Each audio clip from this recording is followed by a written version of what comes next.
Hey guys, welcome back to my channel. So today I'm going to be talking about my skincare routine and it's going to be a start of a skincare series starting with combination to oily and acne prone skin. I'm going to talk to you guys a little bit about my skin. So my skin is definitely on the combination to oily side and I'm definitely blemish prone. What that means is if I use something that my skin just doesn't like, I'm definitely going to break out within the next day or two. I do have quite a lot of sensitivities and some ingredients that I can't use. So hopefully this video will be of benefit to you guys if you are oily, combination, and acne prone. The first thing that I do in my routine is use a cleansing balm or a makeup removing balm or an oil, something of that nature. What I'm using right now is the Clinique Take the Day Off Cleansing Balm. I really like this balm because it really helps remove any trace of makeup, including glitter, waterproof gel liner, waterproof brows, and it does it really nicely. So first you drop the cap on the floor. I do this with a dry face and dry hands. I take a little scoop of it, go ahead and massage it all over my dry face and kind of watch it break down the makeup. Then I add a teeny bit of warm water and it kind of turns into a milk. So this guy is nice because it's ophthalmologist tested, allergy tested, and fragrance free. I am a huge fan of anything that is fragrance free because, as I mentioned earlier, my skin is very sensitive to certain ingredients. After my makeup removing balm, I go into cleansers and I have two that I really like. So the first one that I usually do for the morning time is my Boscia Black Detoxifying Cleanser. It's a warming gel cleanser. What that means is as you massage it, it just warms up on the skin, which I think is really nice. When I first used it, I was pretty intrigued by it and I really enjoyed the feeling. I've been using this cleanser for about a year and a half now and I really like it. They have a whole kind of like black line with the black charcoal and it's really great for anyone that has oily to combination skin.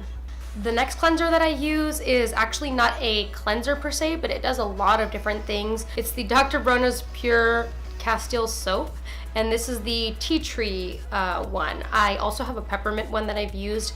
I got this at a kind of like clean grocery store here in the Bay Area, and it's really nice because it does a lot of different things. I use it as a cleanser. They also come in like soap bars that I use to like clean my brushes and clean my beauty blender and stuff like that. But it's a really nice clean soap. What I mean by that is there's only a handful of ingredients.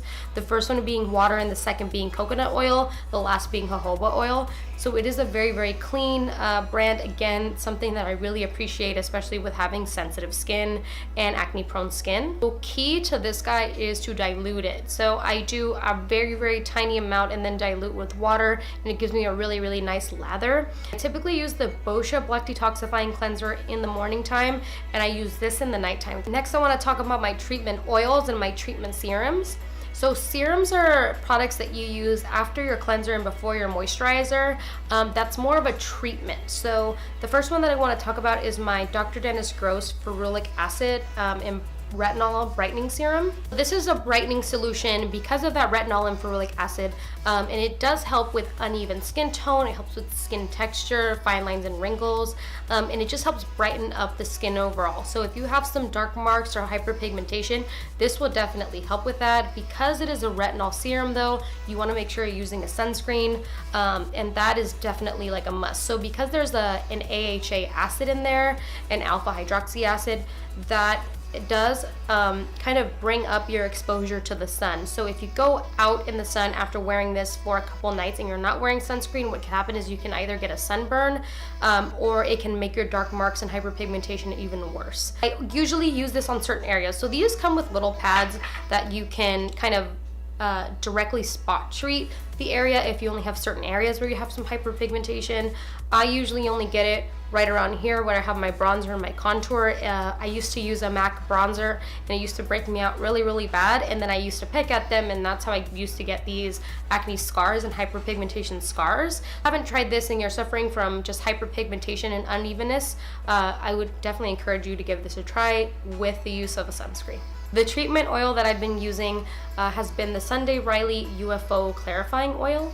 I have been in love with this oil and I just purchased it the other, I would say maybe like 3 weeks ago, and this guy's awesome. So it is a 1.5% salicylic acid oil mixed with cucumber seed oil and milk thistle, which is great because salicylic acid is usually a little bit drying, especially if you are on the normal to dry side. This is also a dry oil, which makes it really, really easy for people with oily skin to use.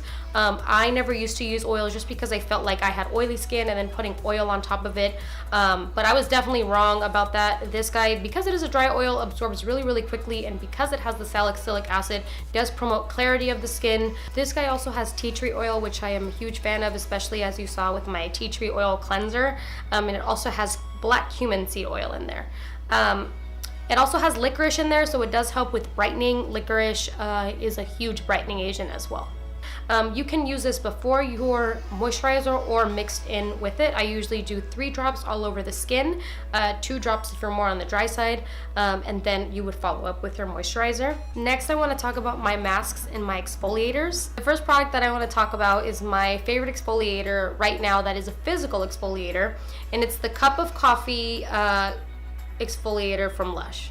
So I love this exfoliator because not only does it smell really, really good, but it is an awesome physical exfoliator. It looks like this. It looks kind of like poo. It's a face and body mask, actually. It's not really marketed as a physical exfoliator, but it's meant to be an exfoliating mask. So the way that you can use this is I typically use it between 2 to 3 times a week. When I first got it, I was using it every day.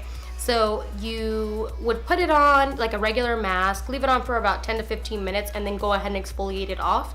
That's one way that you can use it. Another way that I like to use it is I just keep it in my shower and I just kind of go ahead and exfoliate first, then kind of just like leave it on, do what I need to do in the shower, and then wash it off. But if you are not a fan of the coffee smell, Lush also has an ocean salt exfoliator that is really awesome. It's a little bit more abrasive and it's a little bit more of a squeaky clean kind of feeling, but it is an awesome physical exfoliator that is definitely abrasive. Another mask that I really, really like is the Boscia Luminizing Black Mask.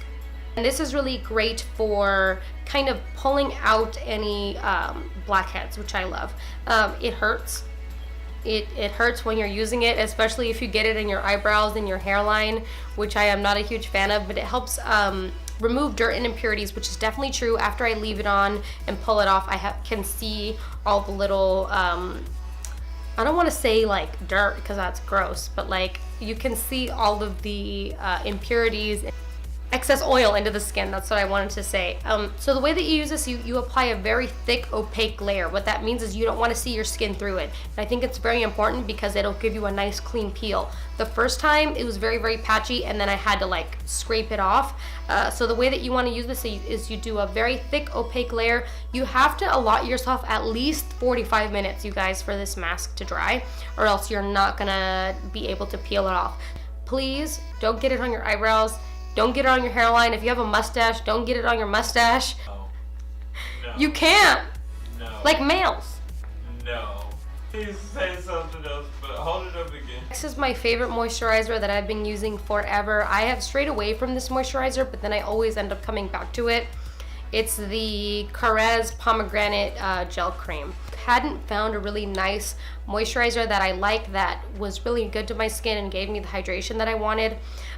This moisturizer does not leave me oily or greasy, but does help me maintain some hydration of the skin. This moisturizer is also really, really great for makeup. Korres does specialize in natural products and natural ingredients. So again, if you're sensitive, you can pick this guy up. It is a Greek brand actually, so they also have a really nice Greek yogurt line if you're on the dry side that I want to talk about when I make a dry skin video. I hope you guys enjoyed my skincare routine. Please leave any comments, recommendations below. I will leave everything in the description box, including any products that I am wearing on my face today.